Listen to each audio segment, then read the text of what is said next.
Ndagushuje inshuti muvandimwe, ubuntu n'amahoro Imana itanga bikomeze kubana nawe mu izina rya Yesu.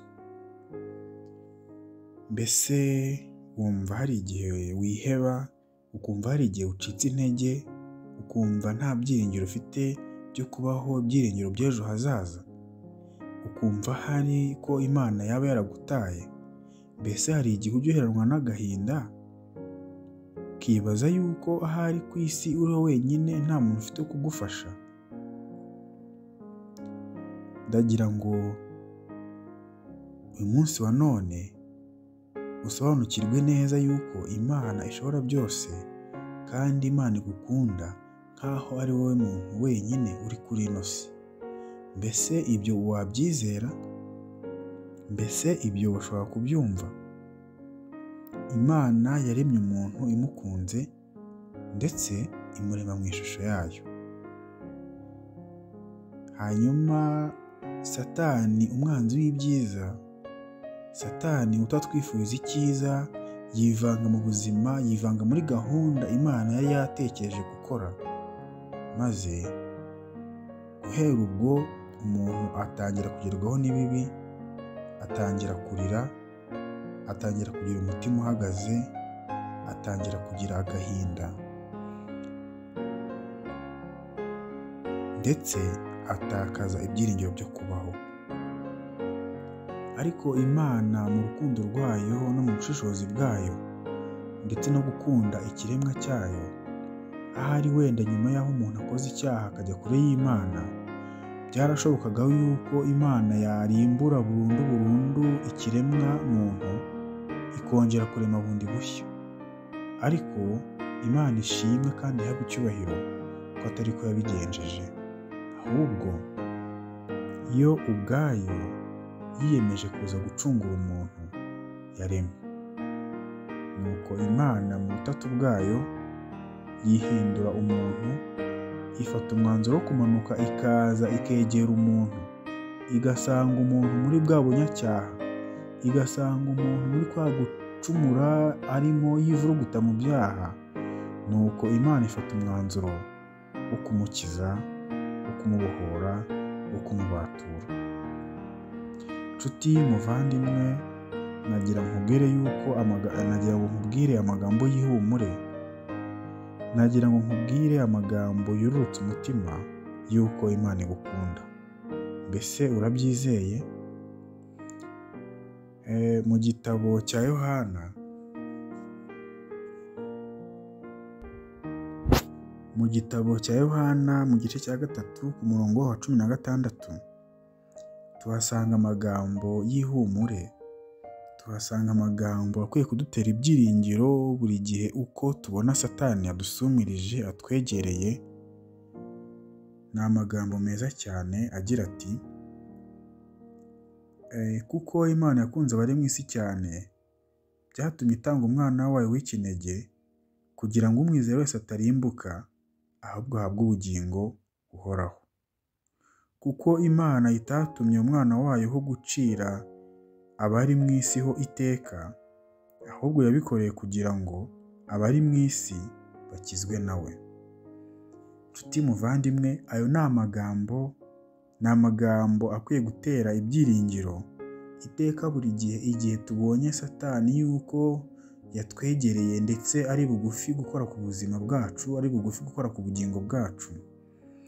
Dukwiye kujya tuzirikana yuko Imana itaretse umuntu ngo aheranwe n'icyaha.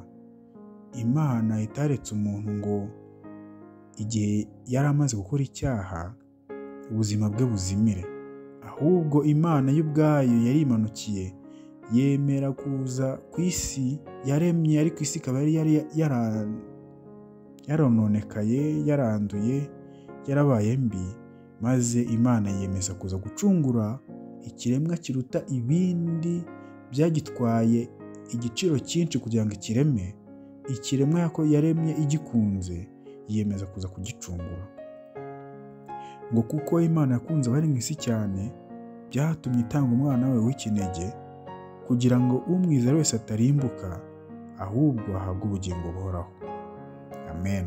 Aya magambo nifuza yuko yakubera ay'ihumure igihe uri mu bibazo, igihe usumirijwe n'ibigeragezo, ukajya uhora uzirikana yuko Imana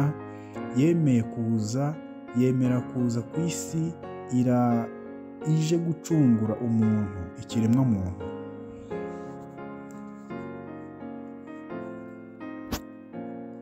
Nshuti muvandimwe, icyaha cyaradushegeshe ndetse icyaha cyadukururiye gupfa mu gihe tutari gupfa iyo abakurambere bacu cyangwa se abatubanjirije bataza gukora icyaha. Ni kubw'iyo mpamvu urupfu rwajeho. Urupfu rwaje kubera icyaha, ariko nubwo tubabazwa muri ino si, nubwo duhura n'ibigeragezo byinshi ndetse yemwe tukanapfa, ndetse rimwe na rimwe tukibagirana, ariko nagira ngo nkubwire yuko hahirwa abapfa bapfiriye mu Mwami. Hahirwa abapfa bafite Kristo mu buzima bwabo. Hahirwa abapfa bizera yuko Imana ishobora byose, kandi hahirwa abapfa bategereje kuzuka. Ejo bundi vuba aha ngaha mu gitondo cy'umuzuko tukazongera tukabonana n'abacu twabuze twakundaga. Mu gitabo cy'Ibyahishuwe igice cyaho cya 21 hatubwira iby'ijuru rishya n'isi nshya. Igitabo cy'Ibyahishuwe igice cya 21 uhereye ku murongo waho wa mbere ukagera ku murongo wa 5. Hari amagambo meza, hari amagambo y'ihumure nifuza yuko wayamenya nayo ukayazirikana, ukayongera kuyo twabonye ari muri Yohana igice cya 3 ku murongo wa 16.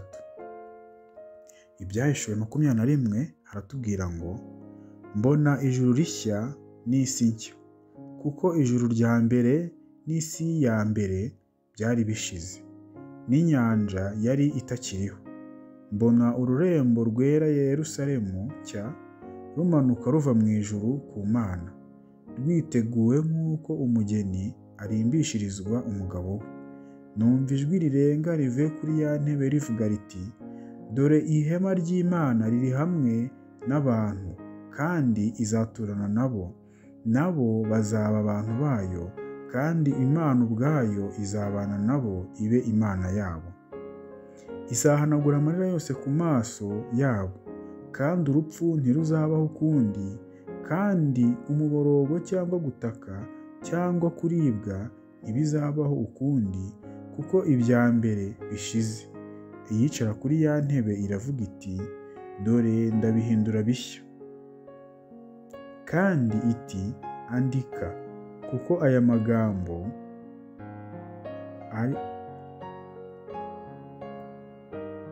ariyo yo kwizerwa n'ay'ukuri. Amena.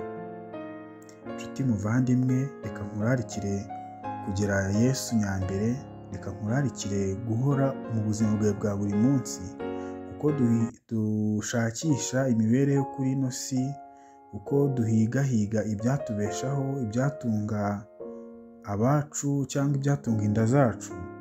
Mbere na mbere tubanje tuzirikane yuko Imana idukunda kandi twitaho nk'aho ari twe twenyine, nk'aho ari we wenyine uri kuri ino si. Wibuke yuko igihe umuntu yakoraga icyaha, Imana itaretse ngo umuntu azimire burundu, ahubwo yiyemeza kuza kumucungura, kandi na nyuma yo kuza kumucungura igacungura ubugingo bwe, ntabwo Imana izareka Satani ngo akomeze tugenze uko ashaka, ahubwo Imana yatwitoranirije itugira abana bayo. Niyo mpamvu yaduteganyije n'ubuzima tuzabamo bwiza nyuma yo kuva muri ino miruho yo kuri ino si, tukazahabwa ubuzima bwiza butangirika, ubuzima buzaba bunejeje.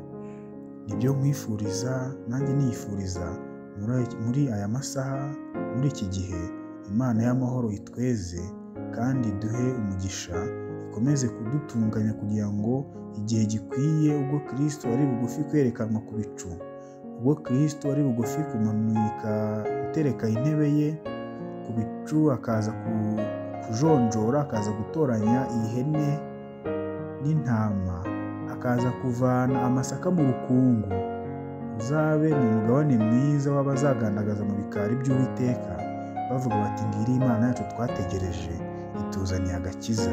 Nguriya umukiza wacu twizeye, ntabwo adukojeje isoni, ahubwo aduhaye icyubahiro cyo kwicarana nawe mu ijuru ryera.